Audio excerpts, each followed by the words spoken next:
Hello and नमस्ते साथीहरू, म एमके मोक्तान र तपाईँ हेर्दै हुनुहुन्छ एमके मोक्तान युट्युब च्यानल। साथीहरू, आज चाहिँ म तपाईँहरूलाई फोटोसपबाट सर्टिफिकेट अथवा प्रमाणपत्र, सम्मानपत्र र प्रशंसापत्रहरूको डिजाइन कसरी गर्ने भनेर सिकाउन गइरहेको छु। साथीहरू, भिडियोलाई सुरु गर्नुभन्दा अगाडि यदि तपाईँले मेरो च्यानललाई सब्स्क्राइब गर्नुभएको छैन भने प्लिज सब्स्क्राइब गर्न नबिर्सिनुहोला र छेउमै रहेको बेल आइकनमा पनि क्लिक गर्न नबिर्सिनुहोला ताकि आगामी दिनमा आउने नयाँ भिडियोहरू सबैभन्दा पहिले तपाईँको माझमा पुग्न सकोस्। साथीहरू, अब लागौँ हामी आजको भिडियोतर्फ। सबैभन्दा पहिले तपाईँ आफ्नो फोटोसप खोल्नुहोला। जस्तै म यहाँनिर मेरो फोटोसप खोल्छु। फोटोसप खोलिसकेपछि तपाईँ यहाँनिर फाइलमा जानुहोला। फाइलमा गइसकेपछि यहाँनिर न्यूमा क्लिक गर्नुहोला। न्यूमा क्लिक गरिसकेपछि तपाईँले यहाँ देख्न सक्नुहुन्छ एउटा इन्टरफेस खुलेको छ। आज चाहिँ हामी फोटोसपबाट एउटा सर्टिफिकेट अथवा प्रशंसापत्रको डिजाइन गर्न गइरहेको हुनाले यसको लागि हामी A4 साइजको एउटा डकुमेन्ट क्रिएट गर्छौँ। त्यसको लागि यहाँनिर म प्रिन्टमा जान्छु। प्रिन्टमा गइसकेपछि तपाईँले यहाँ देख्न सक्नुहुन्छ A4। यहाँनिर A4 मा म क्लिक गर्छु। A4 मा क्लिक गरेपछि तपाईँले यहाँ देख्न सक्नुहुन्छ यहाँनिर अटोमेटिक हाम्रो एउटा साइज जेनेरेट भइसकेको छ। अब यहाँनिर म यसको पेपरको साइज जुन यहाँनिर ओरिएन्टेसन रहेको छ यसलाई चाहिँ मैले ल्यान्डस्केप बनाइदिन्छु। ल्यान्डस्केप बनाइसकेपछि तपाईँले यहाँ देख्न सक्नुहुन्छ रेजुलेसन 300 रहेको छ। यसलाई मैले 300 राखिदिएँ किनभने यो चाहिँ हाम्रो A4 साइजको डकुमेन्ट भएको कारणले गर्दाखेरि यसलाई चाहिँ रेजुलेसन बढी चाहिन्छ, त्यसैले मैले यहाँनिर 300 राखिदिएँ। तल यहाँ देख्न सक्नुहुन्छ तपाईँले कलर मोड चाहिँ यहाँनिर RGB रहेको छ। यसलाई मैले RGB कलरमै डिफल्ट रूपमा राखिदिएँ किनभने यो चाहिँ मैले प्रेसमा नपठाई मैसँग भएको इप्सनको प्रिन्टरबाट प्रिन्ट निकाल्न गइरहेको हुनाले यसलाई मैले RGB कलर मोडमै राखिदिएँ। त्यसपछि यहाँनिर म क्रिएटमा क्लिक गर्छु। क्रिएटमा क्लिक गरेपछि तपाईँले यहाँ देख्न सक्नुहुन्छ A4 साइजको एउटा डकुमेन्ट क्रिएट भएको छ। साथीहरू, अब म यहाँनिर हामीलाई क्लाइन्टले दिएको कन्टेन्टहरू टाइप गर्छु। सुरुमा म यहाँनिर टेक्स्ट टुलमा जान्छु। टेक्स्ट टुलमा गएर यहाँनिर क्लिक गर्छु। क्लिक गरेपछि तपाईँले यहाँ देख्न सक्नुहुन्छ यहाँनिर एउटा टेक्स्ट आइसकेको छ। यसलाई मैले कन्ट्रोल T ले ट्रान्सफर्म गर्छु र यसलाई ड्र्याग गरेर ठुलो बनाउँछु र यसलाई मैले इन्टर गरिदिएँ र यसमा चाहिँ मलाई क्लाइन्टले दिएको कन्टेन्टहरू टाइप गर्छु। यदि टाइप गरिसकेपछि म यहाँनिर इन्टर गर्छु। इन्टर गरेर सुरुमा म यसको फन्ट चेन्ज गर्छु। त्यसको लागि मैले यहाँनिर क्यारेक्टरमा जान्छु। क्यारेक्टरमा गएर यसमा मैले गणेश फन्ट राखिदिन्छु। तपाईँले देख्न सक्नुहुन्छ यहाँनिर हाम्रो फन्ट चेन्ज भइसकेको छ। अब फेरि म यहाँनिर अर्को टेक्स्ट लेख्छु। त्यसको लागि फेरि मैले अल्ट र शिफ्टले ड्र्याग गरेर यसलाई तलतिर सार्छु र कन्ट्रोल T ले ट्रान्सफर्म गरेर यसलाई सानो बनाउँछु र यही माथि म फेरि अर्को टेक्स्ट टाइप गर्छु। यो पनि मैले टाइप गरिसकेको छु। टाइप गरिसकेपछि मैले इन्टर गर्छु र इन्टर गरेर फेरि म यसको पनि फन्ट चेन्ज गरिदिन्छु। यसको लागि म फेरि क्यारेक्टरमा जान्छु र यसको फन्ट राख्छु म आकृति बोल्ड। चेन्ज भइसकेको छ। अब म यसको साइजलाई चाहिँ यहाँनिर 33 रहेको छ। यसलाई मैले 30 मात्रै राख्छु र यहाँनिर इन्टर गरिदिन्छु। त्यसपछि यहाँनिर माक्लो जुन नेपाल रेड क्रस सोसाइटी लेखेको छ यसको फन्ट चाहिँ मैले यहाँनिर 68 रहेको छ। यहाँनिर यसलाई मैले 70 बनाइदिन्छु र ओके गरिदिन्छु। र यति भइसके पछाडि यहाँनिर फेरि हाम्रो तल अर्को टेक्स्ट रहेको छ। यसलाई पनि म फेरि टाइप गर्छु। त्यसको लागि फेरि मैले यहाँनिर यो फन्टलाई क्लिक गरेर यसलाई ड्र्याग गरेर यसलाई डबल क्लिक गरेर यसैमाथि म फेरि यो टाइप गर्छु। यसलाई टाइप गरिसके पछाडि म फेरि यसको पनि फन्ट चेन्ज गर्छु। यसको लागि म क्यारेक्टरमा जान्छु र यसको फन्ट राख्छु म CB नेपाली फेन्सी रेगुलर। यहाँ तपाईँले देख्न सक्नुहुन्छ यहाँनिर हाम्रो फन्ट चेन्ज भइसकेको छ र म यसको साइज राख्छु 47 र इन्टर गरिदिन्छु। यति भइसकेपछि यहाँनिर हाम्रो अर्को कन्टेन्ट रहेको छ। त्यसको लागि म यहाँनिर टेक्स्ट टुलमा जान्छु र टेक्स्ट टुलमा गएर यहाँनिर एउटा टेक्स्ट बक्स क्रिएट गर्छु र यसलाई मैले यो टेक्स्ट बक्सको जुन फन्ट रहेको छ यसलाई म बढाउँछु। त्यसको लागि यहाँनिर म क्यारेक्टरमा जान्छु र यसको फन्टको साइज राख्छु म 20 र यहाँनिर यसको जुन ग्यापिङ रहेको छ यसलाई चाहिँ मैले अटोमा राखिदिन्छु। र यस पछाडि म जुन हाम्रो फन्ट चाहिँ मैले यहाँनिर वर्डमा टाइप गरिसकेको छु यसलाई मैले वर्डमा जान्छु र वर्डमा गएर जुन फन्ट रहेको छ यसलाई मैले कन्ट्रोल A ले सिलेक्ट अल गरेर कन्ट्रोल C ले कपी गरेर फेरि म यहाँ फोटोसपमा आउँछु र यो जुन हाम्रो फन्ट टेक्स्ट बक्स रहेको छ यसभित्र जान्छु र कन्ट्रोल A ले सिलेक्ट अल गरेर कन्ट्रोल V ले पेस्ट गरिदिन्छु। यसपछि तपाईँले यहाँ देख्न सक्नुहुन्छ यहाँनिर हाम्रो फन्ट चाहिँ जुन यहाँ पेस्ट भइसकेको छ यसलाई मैले यो बक्सलाई मैले यहाँ मास्तिर सारिदिएर इन्टर गरिदिएँ। यसमा जुन फन्ट रहेको छ यसलाई म चेन्ज गर्छु। त्यसको लागि म यहाँनिर क्यारेक्टरमा जान्छु र यसको फन्ट राखिदिन्छु म आकृति बोल्ड। यहाँ तपाईले देख्न सक्नुहुन्छ यहाँनिर हाम्रो फन्ट चेन्ज भइसकेको छ र यो फन्टको जुन साइज रहेको छ 20 रहेको छ यसलाई मैले 25 गरिदिन्छु। यति गरिसकेपछि फेरि म यहाँनिर इन्टर गरिदिन्छु। यो पछाडि यहाँनिर तल अर्को पनि जुन कन्टेन्टहरु रहेको छ त्यो पनि म टाइप गर्छु। त्यसको लागि यहाँनिर मैले यो फन्टलाई क्लिक गरेँ र अल्ट र शिफ्टले ड्र्याग गरेर यहाँनिर ल्याएँ र यसैलाई मैले डबल क्लिक गरेर एडिट गरिदिन्छु।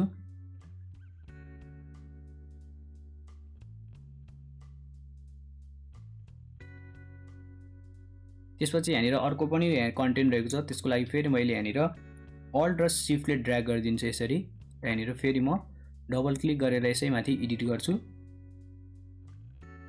यति भइसके पछाडि यहाँनिर म यो तीनैवटा फन्टलाई चाहिँ यसरी ड्र्याग गरेर यसलाई सेन्टरमा सार्छु र यो फन्ट र माथिको फन्टलाई शिफ्टले क्लिक गरेर यहाँ माथिबाट म अलाइन मिलाउँछु र यसमा पनि मैले यसमा क्लिक गरेँ र माथिल्लो फन्टलाई पनि शिफ्ट थिचेर क्लिक गरेर यसलाई मैले अलाइनमेन्ट मिलाइदिएँ। यति भइसके पछाडि म फेरि यो तीनैवटा फन्टलाई सिलेक्ट गर्छु र यहाँनिरबाट माथिबाट अलाइन मिलाइदिन्छु। साथीहरु अब म यो तलको जुन फन्ट रहेको छ यसको फन्ट चाहिँ चेन्ज गरिदिन्छु। यो तीनैवटा फन्टलाई मैले सिलेक्ट गरेर म यहाँनिर क्यारेक्टरमा जान्छु र क्यारेक्टरमा गएर यसको फन्ट राख्दिन्छु म। यसलाई चाहिँ मैले यो फन्टमा चेन्ज गरिदिन्छु र यो फन्टको साइज राख्छु म यहाँनिर 20 र ओके गरिदिन्छु, इन्टर गरिदिन्छु र यसपछि यसको जुन यहाँनिर ग्यापिङ छ यसलाई चाहिँ मैले अटोमा राखिदिएँ। अटोमा राखेपछि तपाईले यहाँ देख्न सक्नुहुन्छ यसको ग्यापिङ घटेर आइसकेको छ। अब फेरि म यसलाई हल्का तल सार्छु। यहाँनिर लास्टमा हाम्रो यहाँ अर्को पनि एउटा टेक्स्ट रहेको छ यसको लागि मैले अल्ट र शिफ्टले ड्र्याग गरिदिन्छु र यसमा फेरि म त्यो जुन हाम्रो कन्टेन्ट रहेको छ यसमा फेरि टाइप गर्छु।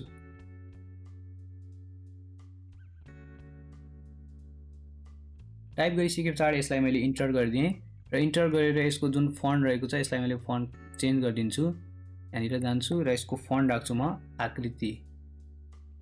आकृति रेगुलर। ती भइसके पछाडि फेरि म अर्को कन्टेन्ट टाइप गर्छु। त्यसको लागि म जुन हाम्रो यो तलको यो फन्ट रहेको छ यसलाई मैले अल्ट र शिफ्टले ड्र्याग गरेर माथि लान्छु र यहाँनिर यसलाई डबल क्लिक गर्छु र यहाँनिर अर्को कन्टेन्ट यहाँ टाइप गर्छु।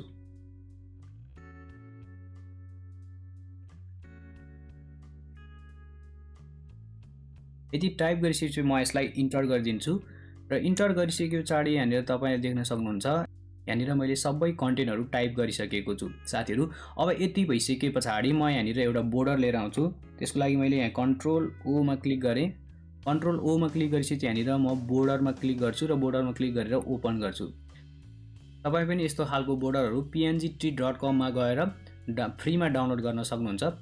र यसपछि म यसको लेयरमा जान्छु। लेयरमा गइसकेपछि यहाँनिर राइट क्लिक गर्छु र राइट क्लिक गरेर यसलाई मैले कन्भर्ट टु स्मार्ट अब्जेक्टमा कन्भर्ट गरिदिन्छु र यसलाई मैले ड्र्याग गरेर जुन हाम्रो डिजाइन छ यसमा ल्याएर राख्छु र यसपछि म यसलाई क्लिक गर्छु यो बोर्डरमा र कन्ट्रोल ए ले सिलेक्ट अल गरेर यहाँ सेन्टरमा अलाइन मिलाउँछु र फेरि यसमा पनि सेन्टरमा क्लिक गरेर यसलाई मैले अलाइनमेन्ट मिलाइदिन्छु र कन्ट्रोल डी ले डिसिलेक्ट गरिदिन्छु र यो जुन हाम्रो बोर्डर रहेको छ यसको लागि चाहिँ म फेरि यहाँनिर लेयरमा जान्छु। लेयरमा गएर यसको राइट क्लिक गर्छु र राइट क्लिक गरेर ब्लेन्डिङ अप्सनमा जान्छु र यहाँ कलर ओभरलेमा गएर यसको कलर चाहिँ म रेड क्लिक गर्छु, रेडमा चेन्ज गरिदिन्छु। जस्तै यहाँनिर मेरो अलरेडी यहाँनिर रेड कलर चुज भइरहेको कारणले गर्दाखेरि यहाँनिर यो रेड कलरमा कन्भर्ट भइसकेको छ र यसलाई मैले ओके गरिदिन्छु र यो जुन हाम्रो बोर्डर छ यसमा क्लिक गर्छु र यसलाई मैले लक गरेर राख्छु। यस पछाडि म यहाँनिर नेपाल रेड क्रस सोसाइटी लेखेको टेक्स्टको पनि कलर चेन्ज गर्छु। त्यसको लागि यहाँनिर म क्यारेक्टरमा जान्छु। क्यारेक्टरमा गएर यो जुन ब्ल्याक छ यसमा मैले रेड चुज गरिदिन्छु र ओके गरिदिन्छु। तपाईले यहाँ देख्न सक्नुहुन्छ यहाँनिर हाम्रो यो रेड कलरमा कन्भर्ट भइसकेको छ र यो पुरानो झागाजली उपशाखा लेखेको यो जुन फन्ट छ यसको पनि म कलर चेन्ज गर्छु। यसको लागि म फेरि क्यारेक्टरमा जान्छु र यो ब्ल्याकको ठाउँमा यहाँनिर म ब्लू कलर चेन्ज गरिदिन्छु र ओके गरिदिन्छु। यहाँ तपाईले देख्न सक्नुहुन्छ यहाँनिर हाम्रो फन्टको कलर चेन्ज भइसकेको छ। अब फेरि म यहाँनिर सम्मान पत्र लेखेको जुन हाम्रो यो टेक्स्ट रहेको छ यसको पनि कलर चेन्ज गर्छु। यसको लागि म फेरि यहाँनिर क्यारेक्टरमा जान्छु र क्यारेक्टरमा गएर यसको कलरलाई फेरि म रेडमा कन्भर्ट गरिदिन्छु। साथीहरु यस पछाडि म यहाँनिर अर्को कन्टेन्टमा जान्छु। जस्तै यहाँनिर तपाईले देख्न सक्नुहुन्छ यहाँनिर नाम र ठेगाना रहेको यसमा चाहिँ म फेरि क्यारेक्टरमा जान्छु र क्यारेक्टरमा गएर यसको सुरुमा म फन्ट बढाउँछु। यसको फन्टलाई राख्छु म 25। त्यसपछि यहाँ देख्न सक्नुहुन्छ यहाँनिर हाम्रो फन्टको साइज बढिसकेको छ र यसलाई चाहिँ मैले यसरी ड्र्याग गरेर अलाइन मिलाउँछु। यस पछाडि यहाँनिर हाम्रो अर्को पनि कन्टेन्ट रहेको छ, यसमा पनि म कलर चेन्ज गर्छु। यसको लागि सबैभन्दा फर्स्टमा म यहाँनिर डबल क्लिक गर्छु। डबल क्लिक गरेर यति मात्रै सिलेक्ट गर्छु र यसमा सिलेक्ट गरेपछि यहाँनिर माथि कलरमा जान्छु र यसको कलर पनि म रेड राखिदिन्छु र ओके गरिदिन्छु। यस पछाडि यहाँनिर यही फन्टको फेरि यहाँनिर म यति कलर यति टेक्स्टलाई मात्रै सिलेक्ट गर्छु र यतिको मात्रै कलरलाई चाहिँ यहाँनिर म रेड राखिदिन्छु र ओके गरिदिन्छु। र त्यस पछाडि यहाँनिर अर्को रहेको छ सम्मान पत्र, यसलाई पनि मैले सिलेक्ट गरिदिन्छु र यहाँनिर कलरमा जान्छु र कलरमा गएर यसको पनि म कलर रेड गरिदिन्छु र ओके गरिदिन्छु अथवा इन्टर गरिदिन्छु। साथीहरू लगभग यहाँनिर हाम्रो सबै कलर र फन्टहरू चेन्ज भइसकेको छ। अब म यहाँनिर लास्टमा जान्छु र लास्टमा गएर यहाँनिर जुन हाम्रो मिति रहेको छ यसको पनि म कलर चेन्ज गर्छु। यसको लागि मैले यसमा क्लिक गरेँ, यसमा क्लिक गरेर यहाँनिर क्यारेक्टरमा जान्छु र क्यारेक्टरमा गएर यसको कलर चाहिँ मैले ब्लू राखिदिन्छु। यस पछाडि यहाँनिर लगभग हाम्रो सबै कुराहरू आइसकेको छ र यो जुन माथिको बिचको कन्टेन्ट छ यसलाई चाहिँ मैले तलतिर ड्र्याग गरेर राखिदिन्छु। यहाँनिर हाम्रो जुन यहाँनिर माथि नाम र ठेगाना रहेको छ यो कन्टेन्टलाई पनि मैले तलतिर सार्छु र यति भइसके पछाडि यहाँनिर म अब लोगो लिएर राख्छु नेपाल रेड क्रसको। त्यसको लागि म यहाँनिर कन्ट्रोल ओमा क्लिक गर्छु र यहाँनिर मेरो यहाँनिर लोगो रहेको छ, यसलाई म ओपन गर्छु र त्यसपछि म यहाँ लेयरमा जान्छु र कन्भर्ट स्मार्ट अब्जेक्टमा कन्भर्ट गर्छु र यसलाई लगेर म यहाँनिर सेट गरिदिन्छु। यहाँ तपाईँले देख्न सक्नुहुन्छ यहाँनिर हाम्रो लोगो पनि आइसकेको छ। लोगो आइसके पछाडि म यहाँनिर जुन हाम्रो यो फन्ट रहेको छ फन्टलाई मैले हल्का माथि सार्छु र यो तल्लो फन्टलाई पनि माथि सार्छु र यहाँनिर हाम्रो सम्मान पत्र लेखिएको फन्टलाई चाहिँ मैले हल्का तल सार्छु र यो सम्मान पत्रको पछाडि चाहिँ एउटा मैले बोर्डर डाउनलोड गरेको छु, त्यो बोर्डर लिएर राख्छु। त्यसको लागि म यहाँ कन्ट्रोल ओले ओपन गर्छु र यहाँनिर ब्यानरको जुन बोर्डर अहिले डाउनलोड गरेर राखेको छु त्यसलाई मैले ओपन गर्छु। ओपन गरेर यसको जुन लेयरमा जान्छु र लेयरमा गएर यसलाई पनि मैले फेरि कन्भर्ट टु स्मार्ट अब्जेक्टमा क्लिक गर्छु र यसलाई ड्र्याग गरेर म हाम्रो यहाँ सर्टिफिकेटमा लिएर राख्छु। यहाँ तपाईँले देख्न सक्नुहुन्छ यहाँनिर हाम्रो बोर्डर आइसकेको छ। यो बोर्डरमा म क्लिक गर्छु र बोर्डरमा क्लिक गरेर म यहाँनिर लेयरमा जान्छु। तपाईँले देख्न सक्नुहुन्छ यहाँनिर लेयरमा यो बोर्डरमा क्लिक भएको छ। यसको पनि म राइट क्लिक गर्छु र राइट क्लिक गरेर ब्लेन्डिङ अप्सनमा जान्छु र यसको पनि म कलर ओभरलेमा गएर रेड कलरमा कन्भर्ट गर्छु। यति भइसके पछाडि यो जुन हाम्रो यो बोर्डर छ यसलाई मैले क्लिक गरेँ र क्लिक गरेर कन्ट्रोल एले सिलेक्ट अल गरेर यसलाई मैले सेन्टरमा सारिदिएँ र कन्ट्रोल डीले डिसिलेक्ट गरिदिएँ।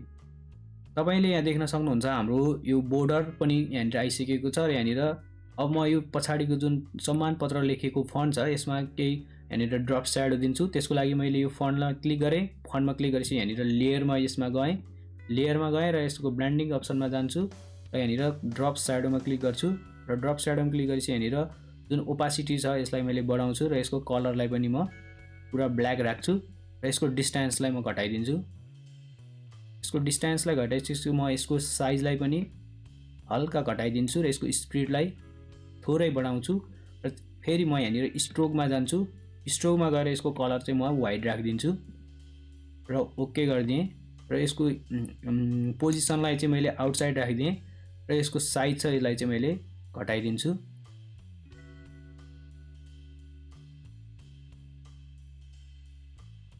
घटाएर मैले यति राखेँ र यसमा ओके गरिदिएँ।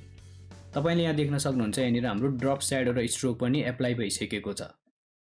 साथीहरू यति भइसके पछाडि यहाँनिर हाम्रो सम्मान पत्रको डिजाइन यहाँनिर लगभग कम्प्लिट हुन लागेको छ।